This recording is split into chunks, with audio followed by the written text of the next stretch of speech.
Okay, welcome everybody to the Torrance Historical Society Museum. We're pleased to be doing a Women's History Month celebration along with the League of Women Voters. And I would like to introduce the League of Women Voters President, Athena Paquette.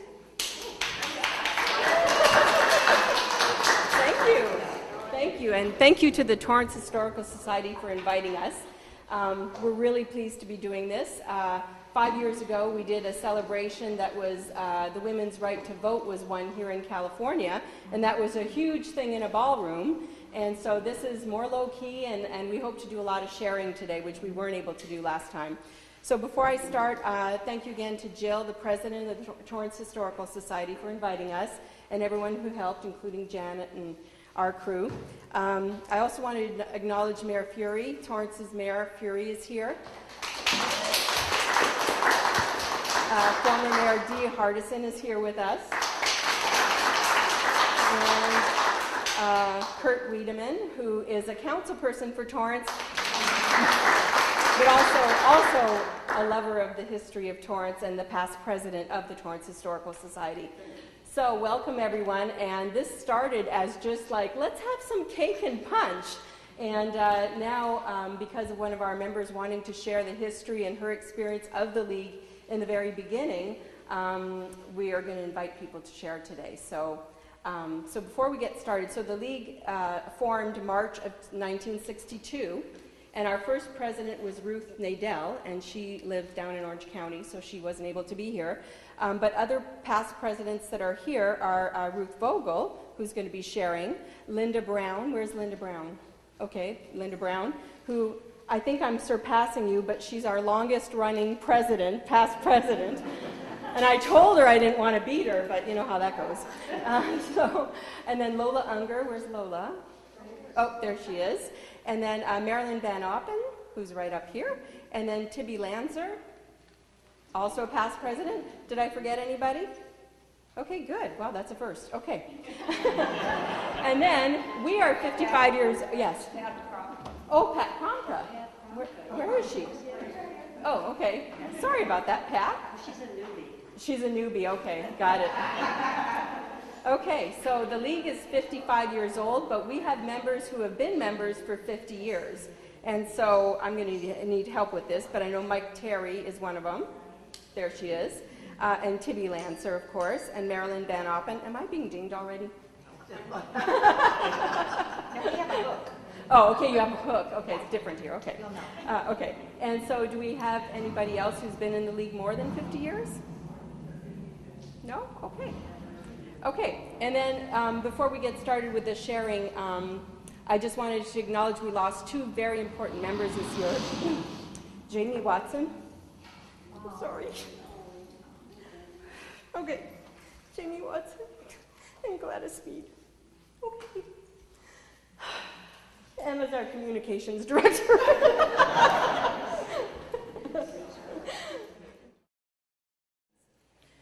Okay, so now I'd like to start with the person who really wanted to share the early history of our group and, you know, how the League really changed her life. I know it's changed my life for way better, and I'm learning so much. So Ruth would like to start. She's a past president, but she also was there in the early days and just wants to share what it was like and whatever comes to mind.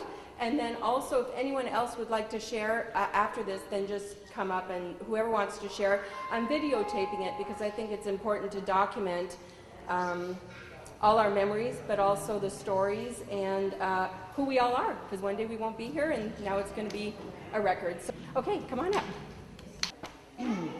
As a longtime, and forgive me, but I must read. As a longtime member of the Torrance League and a past president, 1977 to 1979, I have now paused to reflect and share with you some thoughts and memories of those early golden years. I joined in the very early 70s. Tibby Lancer was president, soon to be followed by Vicki Birdsall. I joined to get away from my very young and lively kids and was in and was in need of some mature adult involvement. Perhaps many of you did for the same reason. Little did I know what I was getting into, but it was a great ride, and for me, one of personal growth, much of which I owe to the League experience and the women who shaped that experience. Remember, this was a time when women were supposed to be seen and not heard. This did not apply to League women. I was totally in awe of them. This was also a time of not very good mayoral leadership, etc. I will not go into names and details, however. Quietly working behind the scenes were formidable local League women, among them Katie Geisert, Marilyn Van Oppen, Ruth Nadell, and Gladys Mead, and many others. And lo and behold, a new era of good government, quote unquote, as I like to call it, came into power, and which for the most part has continued into this day, beginning with Ken Miller, then Jim Armstrong, Katie, Dee Hardison, etc., except for someone years back who shall remain nameless.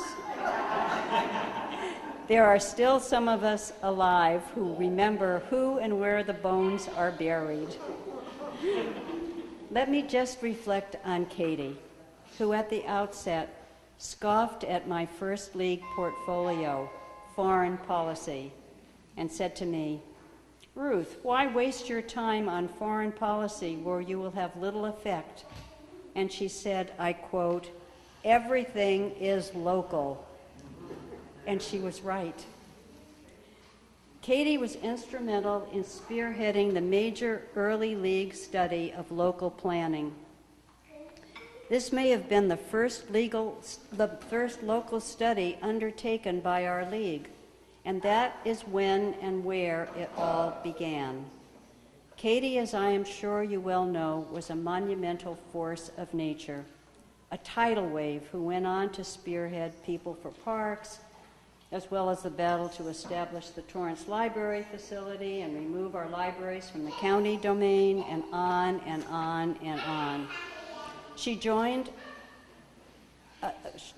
not too long after with Marilyn Ryan from the PV League, Gladys Mead, and with others together spearheaded Save Our Coastline, which ultimately led to the successful Save Our Coastline ballot measure, which has been instrumental in saving large portions of our beautiful coastline from overdevelopment. Also, more recently, thanks to Steve Lopez from the mainstream media, LA Times. Many of us followed along on these adventures like lemmings, just thrilled and excited to be a part of it. Wherever Katie went, we followed. I remember sitting in Gladys Mead's living room when Katie, Marilyn Ryan, and others gathered to discuss how to proceed on the coastline effort. I was speechless and in awe of their knowledge, and especially their political savvy. What a glorious and thrilling experience it was for me. I'm sure that there were others present at that time, but these three women stood out for me. Sad to say that dear Gladys, Katie, and Marilyn Ryan have since gone on to a meeting in the sky, and they are missed.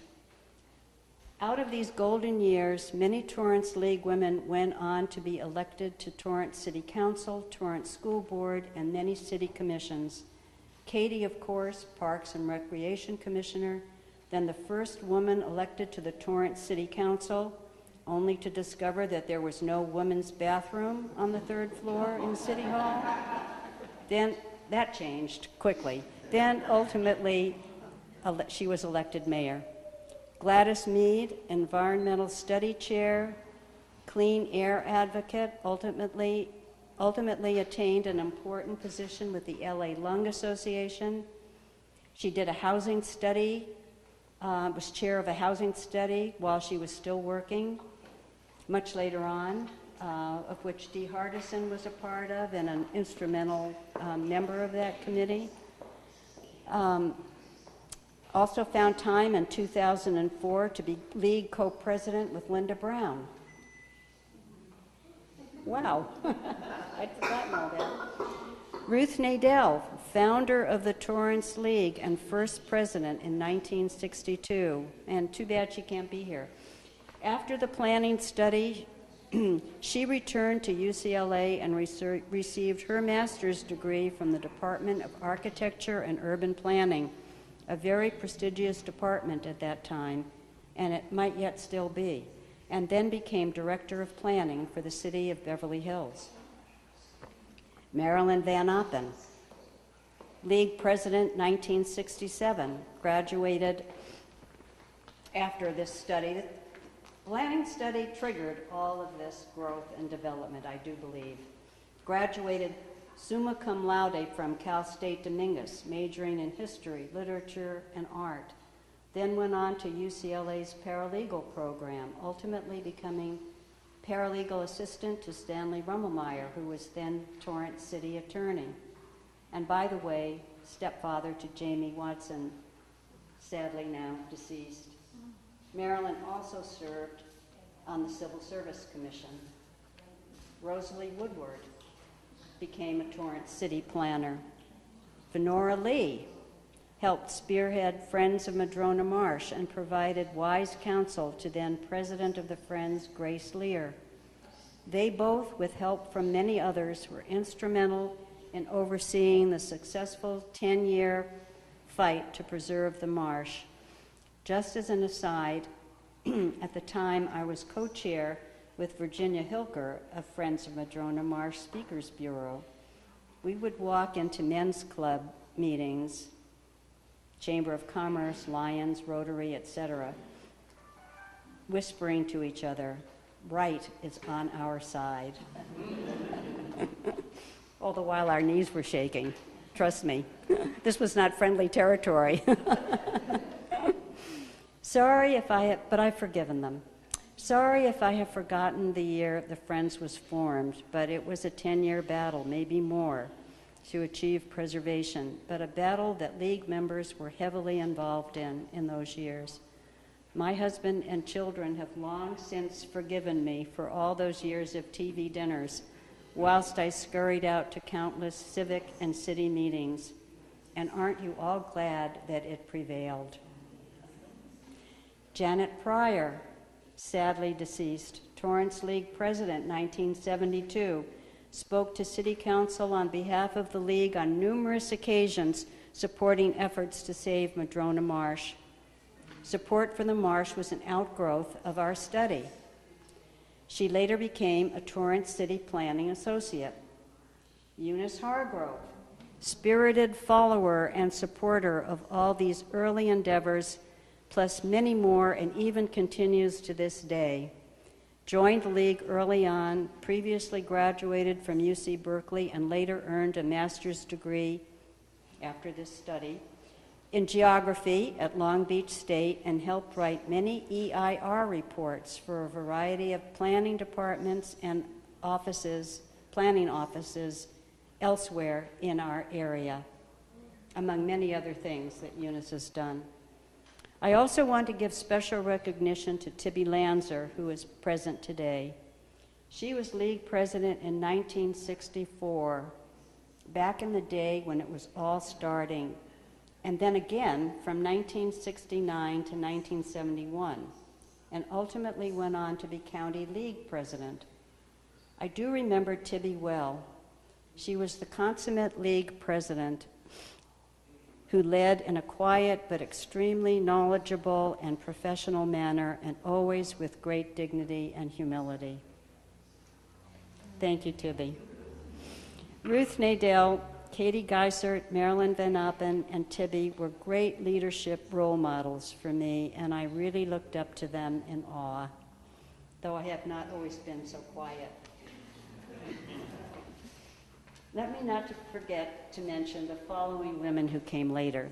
Dee Hardison, Planning Commissioner, City Council member, and ultimately Mayor. Those are just a few of her accomplishments. Marcia Cribbs, Civil Service Commissioner, City Council member. Sue Herbers, Torrance City Clerk. Lola Unger, President 1987 to 1989, and then 3 times after. She may be in competition with Linda Brown. Co-President from 2002 to 2003, co-president from 2009 to 2010, president from 2010 to 2011, and co-president 2011 to 2012. Also served on LA County Board. Were you County League president at one time? You should have been. And at the same time was head of the planning department for the city of Rolling Hills. I mean, these were just really amazing women.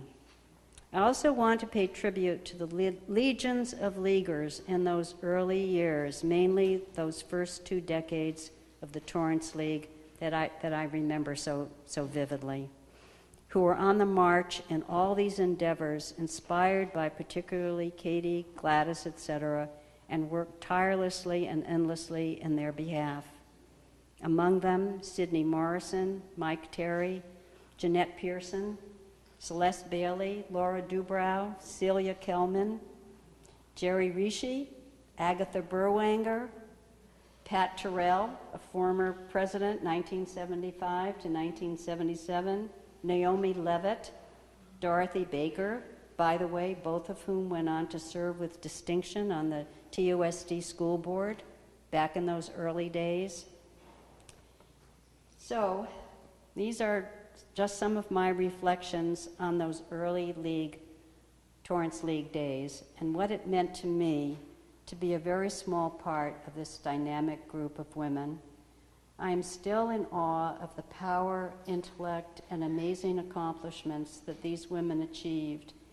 And I like to think that the League of Women Voters of Torrance affiliation brought them, as well as many others, to an awakening where they could attain their full potential. I apologize if I have inadvertently left anyone out, but the memory dims.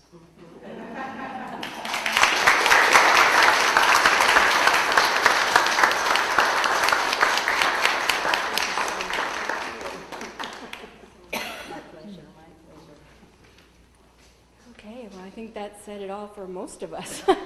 That was amazing. So we're going to take a little pause. I see you're all rushing the stage to share your memories. So did anyone else want to come up and share? If not, and it's okay if not,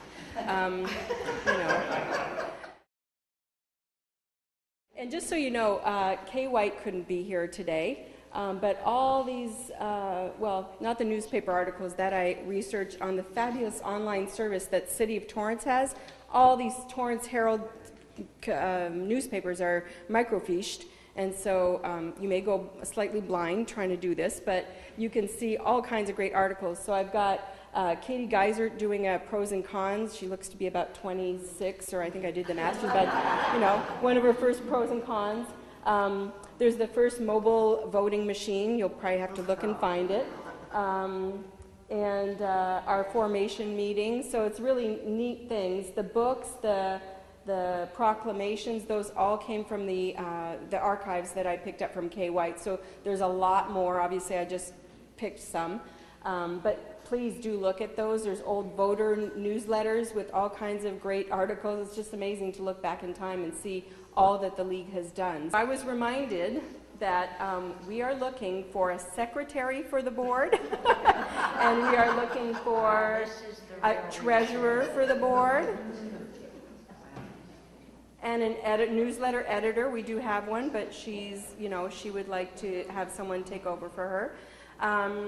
So if you know anyone who wants to do a small part, I call them one and done volunteering or being on the board. We welcome men and women, all ages. Our youngest person member is a senior at South High, and you're going to see that in our upcoming newsletter. She did a study of voter apathy, and I was her mentor, and it was fabulous.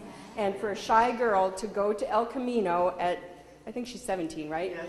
17-year-old. She got out there and she tried to interview people, and it was amazing. So hopefully you'll be able to see the results of her study, her mini study project, and it was for the Girl Scouts Gold Badge. I guess very few Girl Scouts get up to that level, and she just emailed me that she passed or her project was accepted. So we're just so excited. Her name's Rachel, so hopefully you'll see her real soon. So that's it for my presentation. Anybody rushing to stay? Oh, yes, Janet. I just wanted to say how pleased we are today. This is sort of an interesting partnership we have with the League of Women Voters. It was really kind of an accident that we joined you in keeping your history alive by having some meeting space and then this surprise today. But when you came in today, you had some items in your archives, and I was really happy to be able to provide you just a few little protective things for some of your important stuff. But if you want to keep your own, all of your own archives, we can be happy to advise you on places to buy the materials and how to do it. We would also invite you to put some of your things in our permanent archives. If we would be happy to, but we're not trying to steal your stuff away. So if you have duplicates of anything, we can go on. We have a very small file on you. And one thing today, you sort of summarized something, and we would like a copy of that. I'm happy I could remember what I meant. Well, see, that's the problem. We forget. They just did a presentation on Thursday night. I forgot who might have been there besides myself. No, okay. And it was on 3 important women in history, and one of them was Katie Geisert. And you know, other than the digitized records that you can access online that was done by the City of Torrance, the library, Friends of the Library, and the Historical Society, that was a $60,000 investment. That's the most incredible resource we have now. And we found with researching that, we don't have a lot of records in one place on Katie, or let's say Kay White, or you, or anybody. So, are you? Just think, you have a lot of materials about yourself, and don't be embarrassed. Because I said to myself, this is a great deal. I'm taking all my stuff and letting the museum have it. Then if somebody wants to... but here is the point. You have it. Sometime we might want something on you, Dee, and if you threw it away because you were tired of it, I know. I'm just saying, we don't throw much away unless it has bugs in it. Please bring your things and let us help you. That's an awesome idea. And was there a lady named Jeanette that everybody called the General that was Katie's sidekick in the league? Jeanette Pearson. Did you mention her name? You did. Okay. Oh, thank you. She was a stalwart. And what's amazing is I didn't even know any of these people, and I had this, this urgent feeling that I should interview her, and I interviewed her in June before she passed away. So we actually have video of her telling of her experience in the league, which I'm so grateful for because I really didn't know, So, so I think that does it. Is that good? Okay, so we're going to adjourn this part. Yes? Unless somebody wants to do it to everybody. Right. So again, if you'd like to share right now, come on up. Okay.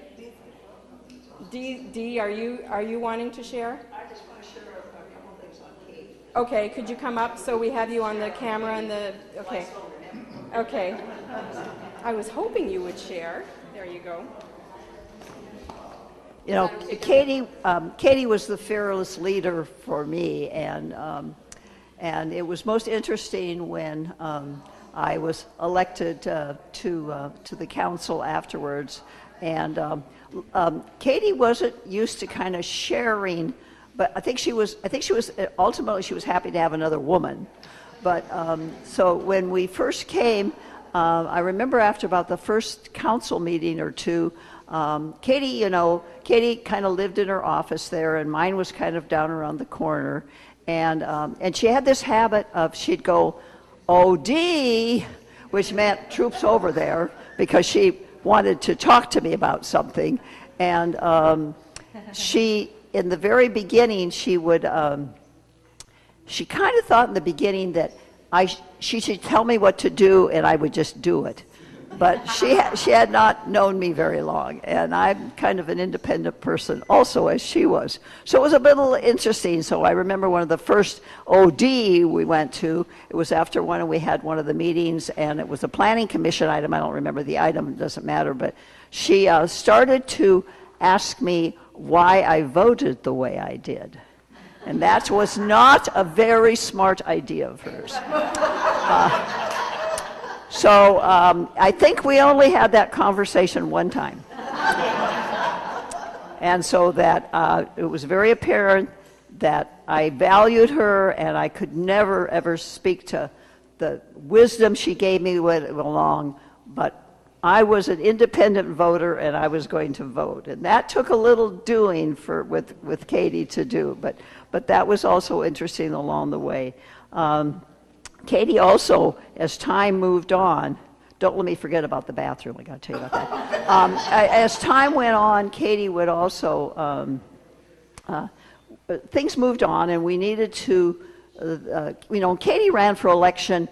The idea was you get your friends, you get in the pickup truck, and you drive around and let people drop off your things.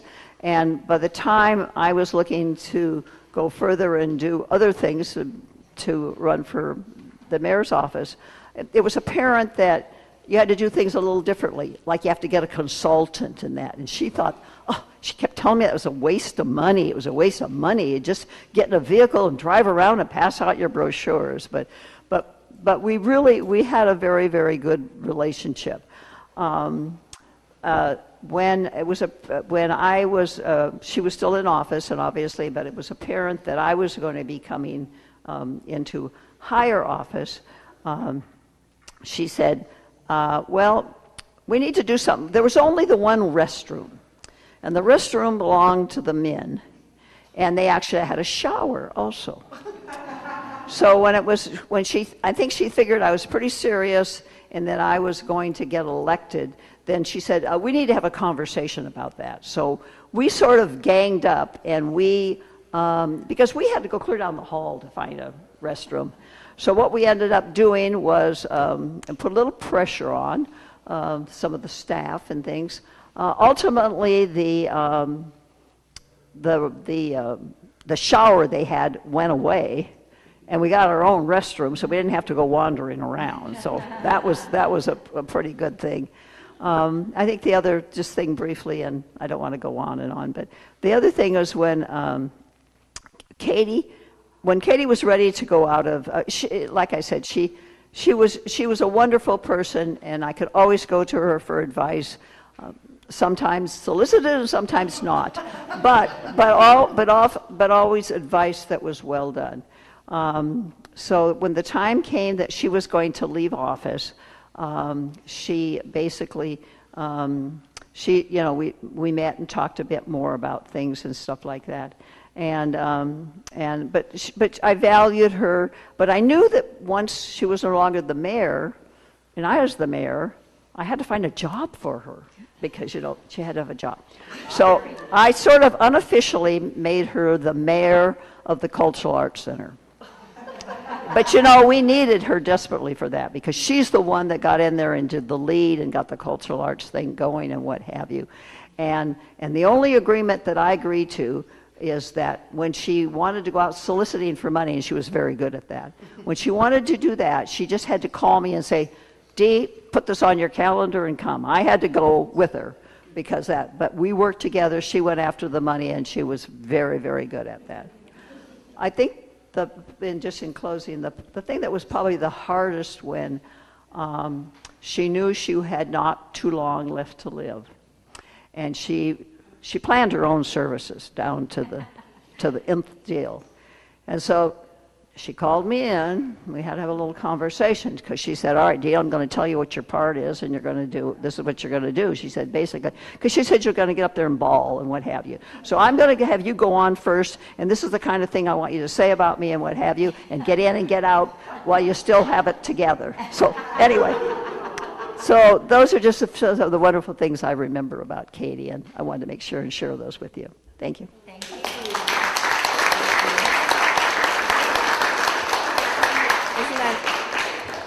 Isn't that amazing? So I kind of thought this might become a Katie Fest. So does anyone else have something to share about Katie? No? Okay. And then I think we're going to adjourn, close this out at 4. So enjoy the snacks and please share on the video, and we hope to see you at our events. So thank you very much for coming today.